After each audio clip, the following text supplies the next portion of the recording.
couple of months ago I did a walkthrough of an Autel DS808 showing you all the functions that the scanner was capable of.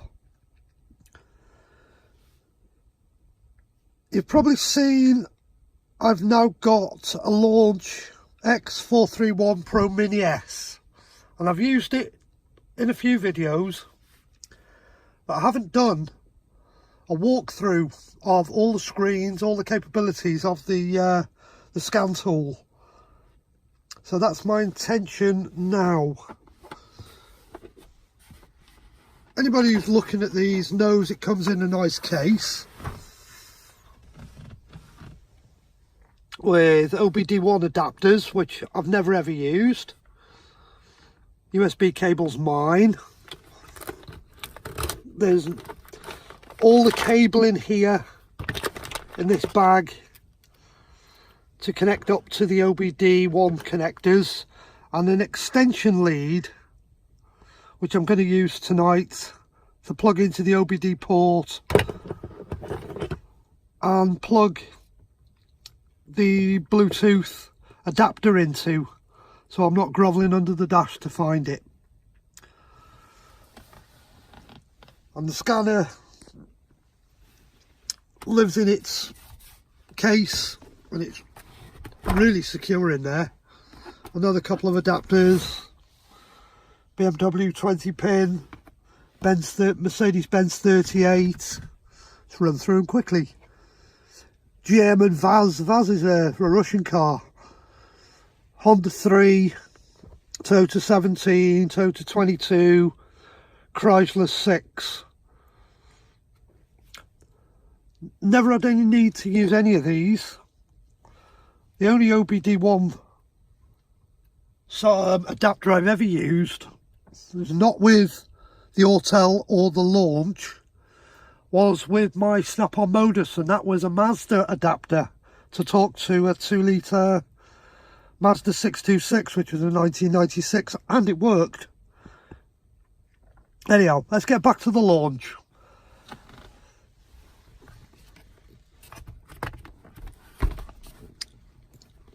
If I can get it out. I can't do it with one hand. I'm going to turn the camera off and bring you back when I've got the Launch plugged into the car and I've got it turned on. I'll quickly show you the adapter cable. It goes into the OBD port there, and OBD adapter, the Bluetooth adapter, plugs into the extension cable.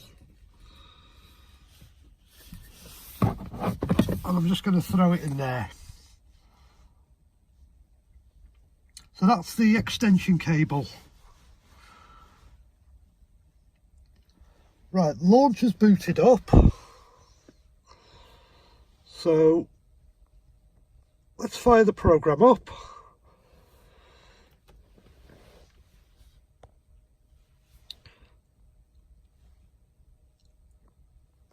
Traditional diagnosis. There's two methods of inputting the make of car.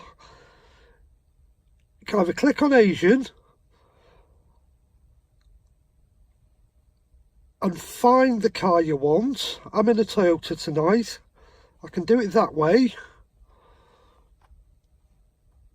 If we go back to the beginning, I can click where it says input model name and start typing in the brand of car, and you can see anything that's got the letters TOY, TJ Toyota, it's not the one I want.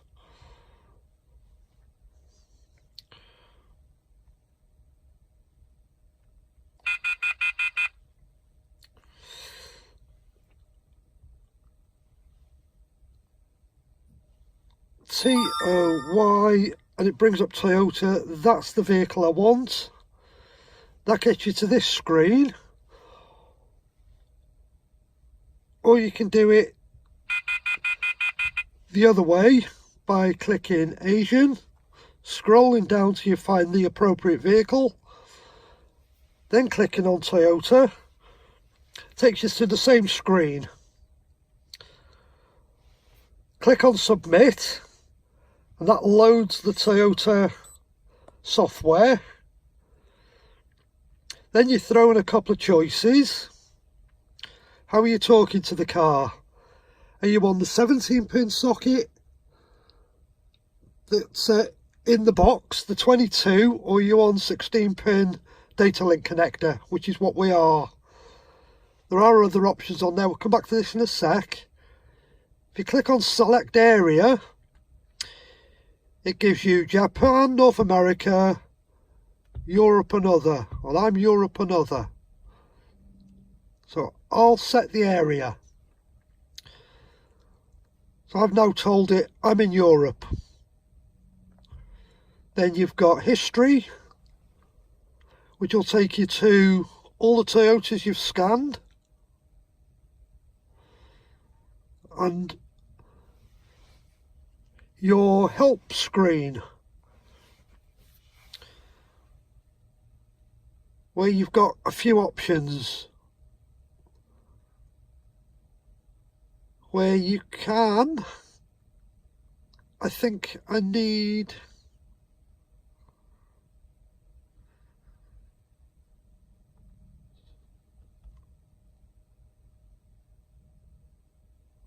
as you can see there, it gives you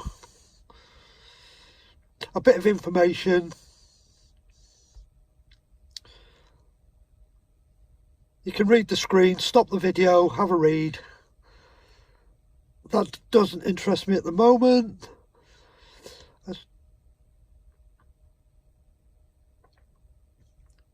Again, stop the video, read the screen. You can read the information off the launch.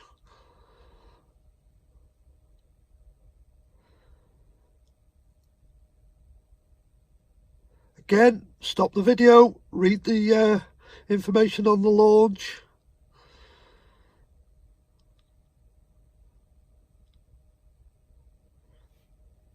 I'll just go through each one. Again, do the same, stop video.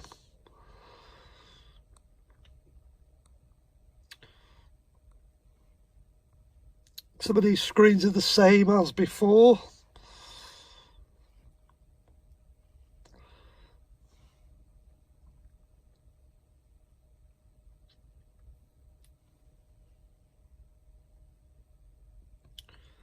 That was in the help. History, vehicles I've scanned.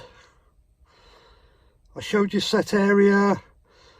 I'm not on the 17 pin, I'm not on the 22, so we won't worry about them. I'm on 16, European and Other. So I'll select the socket that we've plugged into the car. You throw in another two options.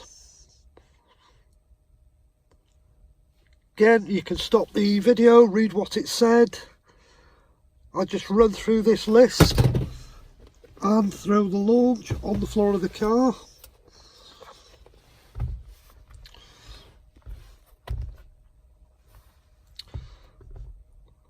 I'll prop it back up again. There we go.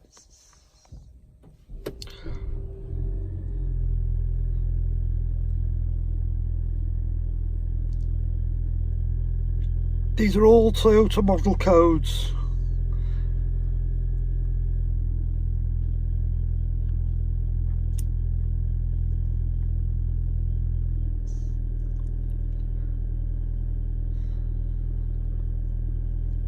You get the gist.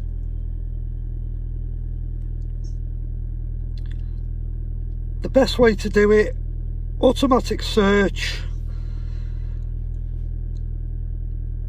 The launch knows I'm in a hybrid. I'm in one of three hybrids. I'm either in a Prius C, which I'm not. I'm not in the Sienta. I'm actually in a Yaris. You throw in another three options. Up to 5th month 2015. 5th month 2015 to 3rd month 2017.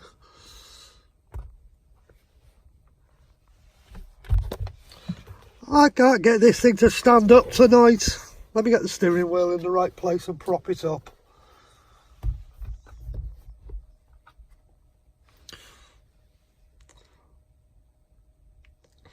And then back to that screen. 2017-03 on.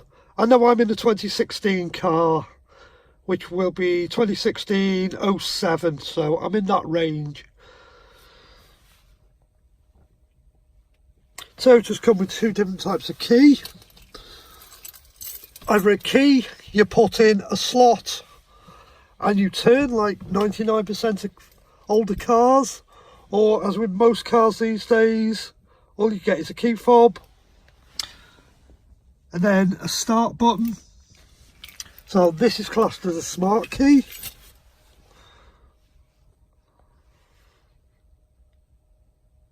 So you select smart key, gives you the VIN, the chassis type, everything. I wish I could get this thing to stand up tonight. Really doesn't want to play tonight. Right, it's now loaded the software. We got two options on this one. I can either go in there, run a health report. If you want to skip this part of the video, I'm going to let it run the health report. Just fast forward. But I'm going to let this run in real time. If you want to sit and watch it all going through, you're welcome. If not, like I say, skip it.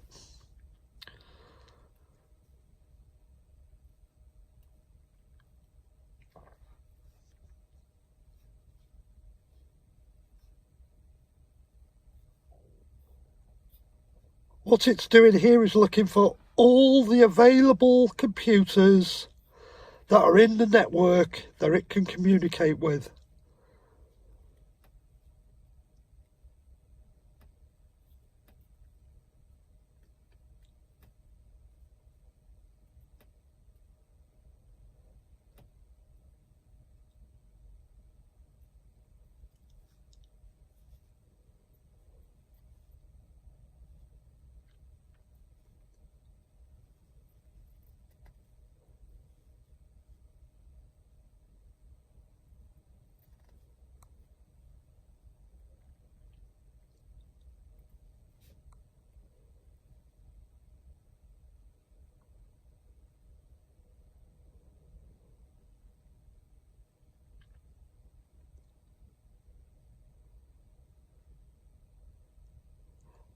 That is a health report. If you click on fault report, it'll come up. I knew I'd got that fault in the navigation system. I was going to mention it. And I'll tell you why I've got a fault in my navigation system. Totriv just released a new map update for Touch and Go 2. I had 3 Toyotas on the same day to do a map update on. We downloaded the program off Toyota's website for each individual vehicle and placed each individual vehicle's program onto individual memory sticks. Had the activation codes photographed off the laptop, and each vehicle was then updated one at a time. So I'd go into one car, power the car up, make sure the ready light was on and the car was in the form as if you were going to drive it, which is how you've got to update these Toyotas. Insert the memory card in the USB slot, and then the car would recognise the memory stick, tell you there was an update on the screen, you confirm it, and it would start downloading, and then it would get to a validation screen where you input your activation code, which you do manually on the screen, which we did on all 3 cars, one at a time. So the scenario was, went to the first car, stick in, go through all that, got to the validation, put that in, it starts doing its software update. Go to the second Toyota I was updating, same, memory stick in, get to validation, type the validation code in, walk away, let it get on with its update. Go to my car, which is the one I'm sat in tonight, memory stick in, get to validation, type it in, software starts downloading off the stick. Normally takes about 40 to 45 minutes for the update to go through. So all 3 cars are parked up on the drive and they're all secure, they're all powered up. Go in the house, have a bite to eat, cup of coffee, come out, check on the first car we've started, update successful. Confirm it, take the memory stick out, power the car off, power the car back on, check everything works perfectly, make sure we've got the right program on, job's a good one. Second one, update successful, memory stick out, power off, power on, perfect. My car, update unsuccessful. Load of instructions on the screen, tells you to take the memory card out, turn the car off, reboot the car, turn it back on, and I was presented with a dead screen. So these were the codes I got, a current and a history.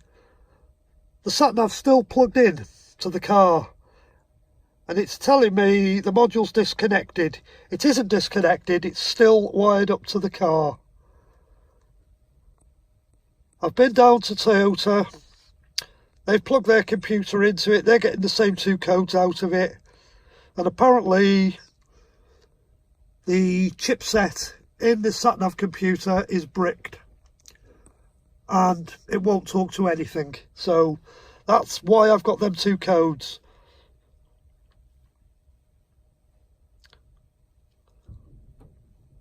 So them are the codes for that.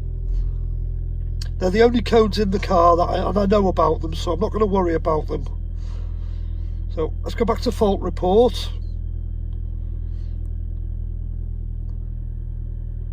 As you can see there's all the normal ones. And that's the system with the fault in. So I press report. There's my VIN. You can put all the information in, confirm. It'll then give you a report on the car.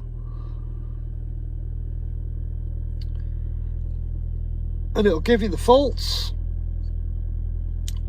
And then you can run through all the normal. You should keep them. Save that report. You can go back to it later when you've fixed any faults that you've got in the car and confirm you fixed it, because you know what faults you had initially. So we'll come out of this. That's a health report. So now I'm going to go into control units. I'll start at the bottom with body. And this will give you all the modules in the body. So go SRS airbag, read fault codes. We know there's none, we've done a health report. If there was any, you can clear them in the clear fault memory. Let's read our data stream. That's the information you get in the data stream, not a lot.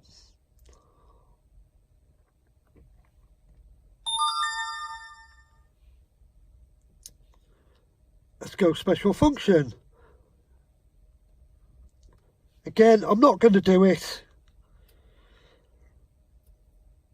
Stop the video, read the information on the screen.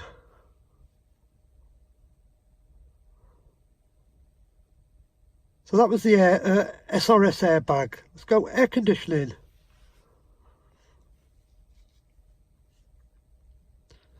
Again, read fault code. We know we've got no codes in there because the health report tells me I haven't. Again, you can clear. Let's see what data we've got.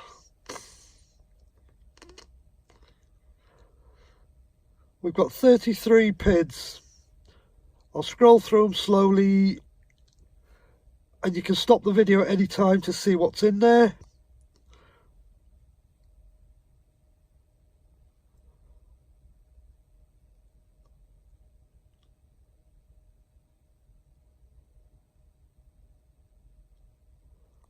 Let's just pick two randoms.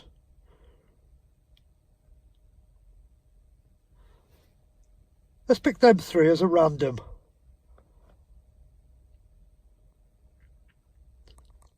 And that's how the information is presented.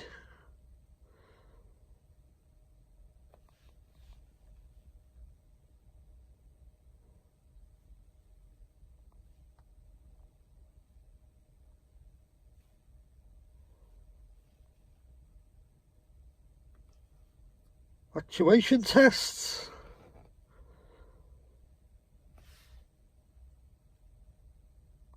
Let's click on blower motor. You can read the information there. Test activates the blower motor to adjust the air volume. My blower motor, as you can see, the air conditioning is off.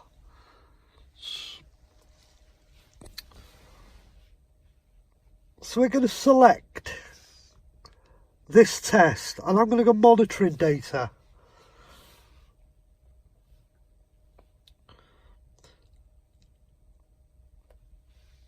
Let's see if we've got a fan speed.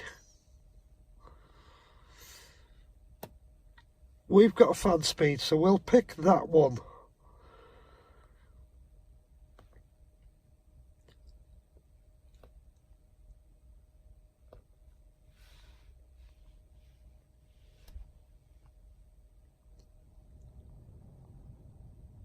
I haven't touched the air conditioning. I've not gone anywhere near it.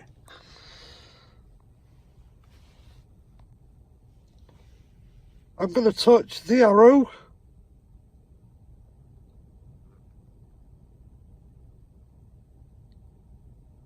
You can probably hear the fan.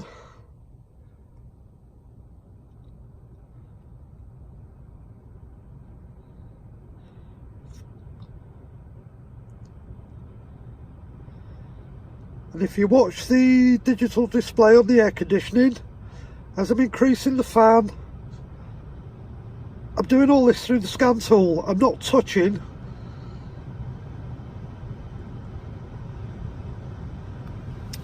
I'm not gone anywhere near that. It's all been done on the scan tool. So that's bidirectional controls. That's just an example of what it can do. Let's go special function. You've got 3. Let me go refrigeration, gas, volume, check.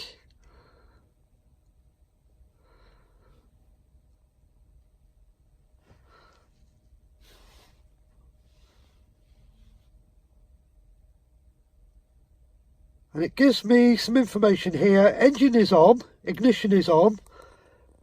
My air conditioning is off at the moment, so I'm going to turn it on. I'm going to crank the temperature up to get the fan speed as high as it'll go, which is what it's asking for. Blower motor high. And I'm going to go OK. And all the criteria asked for were correct. And it's telling me my refrigerant volume is normal, so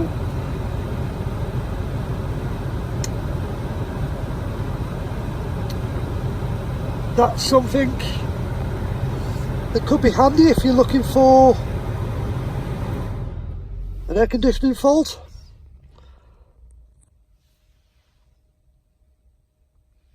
So combination meter is the instrument cluster.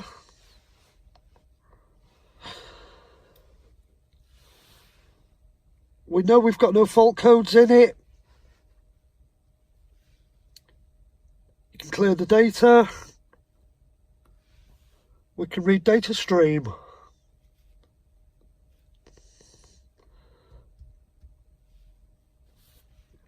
I'll scroll through the data pins. There's only 30 of them.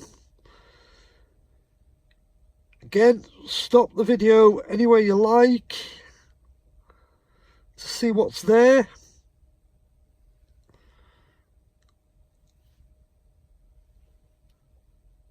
Let's go actuation test.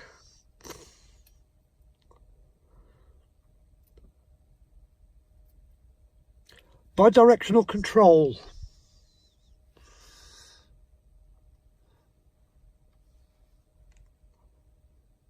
This is bidirectional control of the speedometer.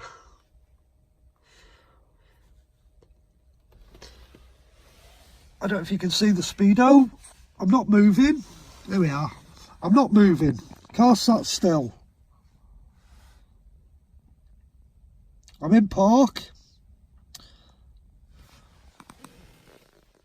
How fast do we want to be going whilst we're not moving? Should we do 120 miles an hour? Scan tool's telling me we're doing 120 miles an hour. What's the speedo saying? 120 miles an hour. So I'm going to decrease that to 80, to 40, to 0. Bidirectional control of the instrument cluster. And you can do the same with all of these pins. You can control them through the scanner.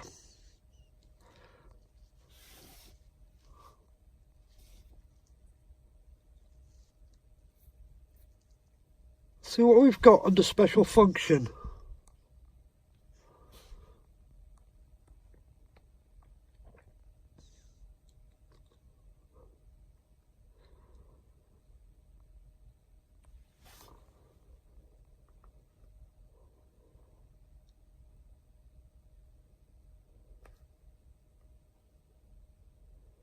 Rear seat belt buzzer, you can turn it on or off.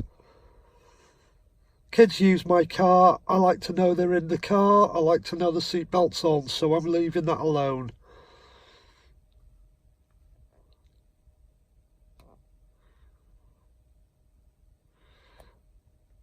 There's quite a few things you can change.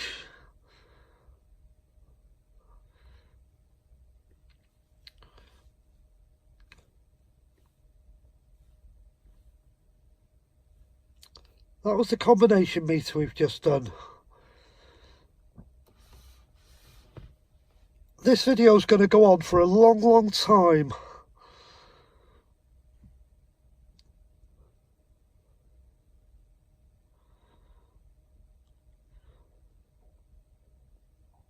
That's a message that pops up if it can't talk to a certain part in ECU. Theft deterrent. It's all built into the engine control module on this car. So we can't talk to theft deterrent computer because it's not a separate ECU. Now I'm in the navigation system. We know we've got codes in that. The current and the history code.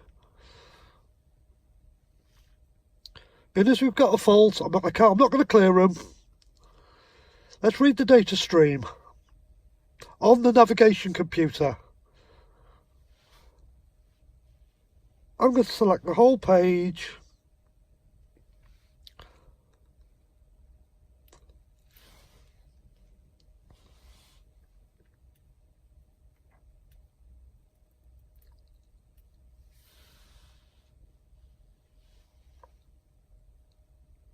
And look, there is voltage going to the navigation computer. So I know it's powered up, but it's bricked.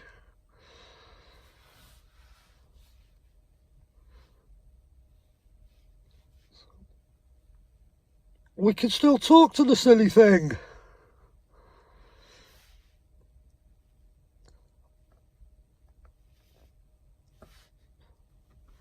I'll show you the one special function. It's the only one in that.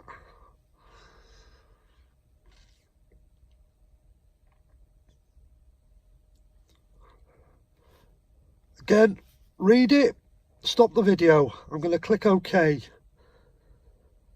I'm going to take you to the Census information screen now. I'm going to press OK and back there. This is the test.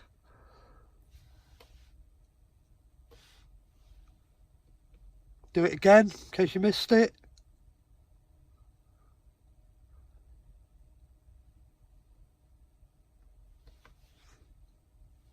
That's all it does. Check the screen. Make sure the screen's working.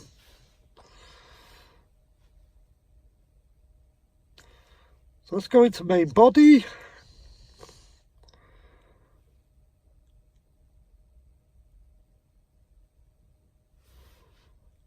We know we've got no fault codes. We know we've got nothing to clear.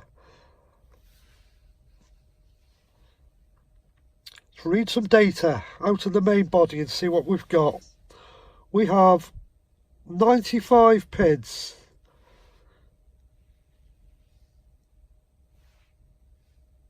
Again, I'll stop the video, have a look what PIDs that are in here.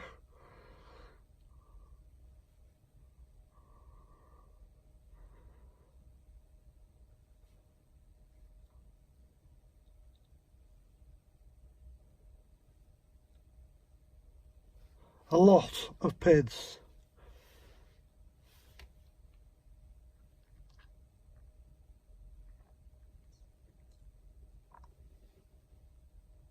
Again, bidirectional control tests.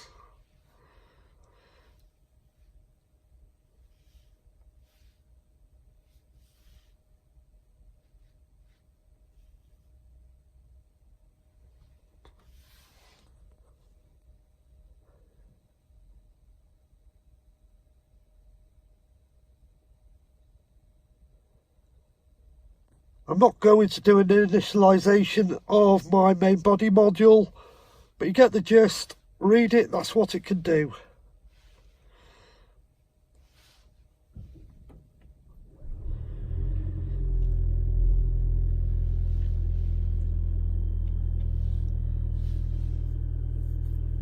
And again, this is the customization there. So there are things you can customize within the computer, and they're all there.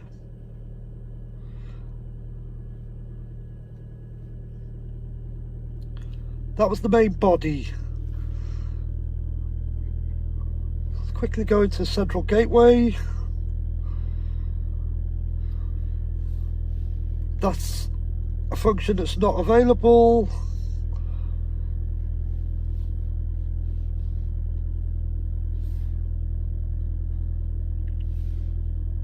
There's no codes in the door control modules, there's no faults to clear. Let's read some data.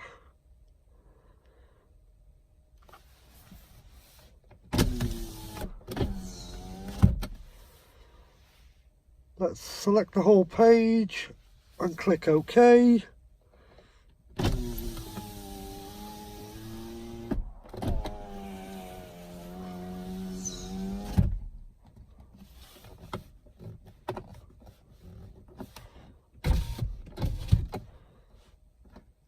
There's not a lot of information there to be gleaned.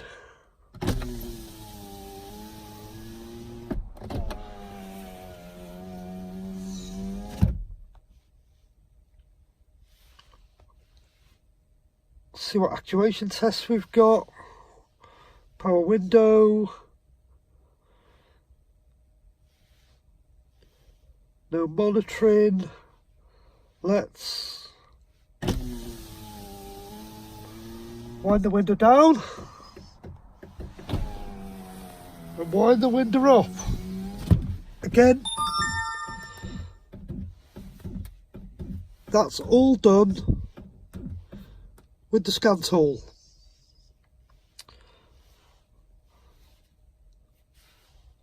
Again, we have a customization screen. What does it give me? That function's not currently supported. Okay, so there's nothing to customize on the door. So where did we get to? We got to door motor. Let's do entry and start. We know we've got no faults in there, so we won't go through that. We've got nothing to clear. See what data stream we've got. 57 PIDs. You know what I'm going to say by now? Stop the video, read the PIDs if you're interested. This is all being done live. So we've got many computers to go through and a lot more video to watch.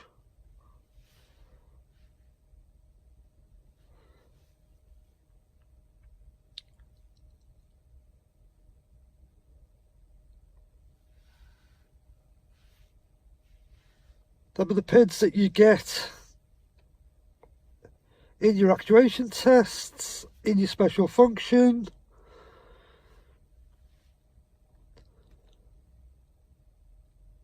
We're not going to go into any of them, but you can see what the tool's capable of. See if we can talk to that computer. We can. Again, I've got no faults in it. Let's see what data it gives us.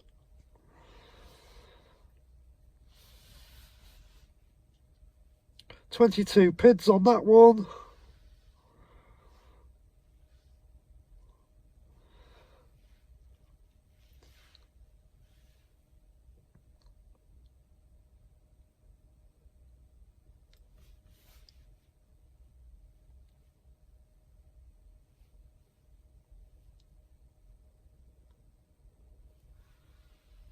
So that's the body control module on a Toyota Yaris hybrid. All the different parts of the body control module and all the things you can get into, all the tests you can do, all the special functions you can do. I'm going to stop this video here and I'm going to continue it in another video on the chassis computer, so you can watch it in stages.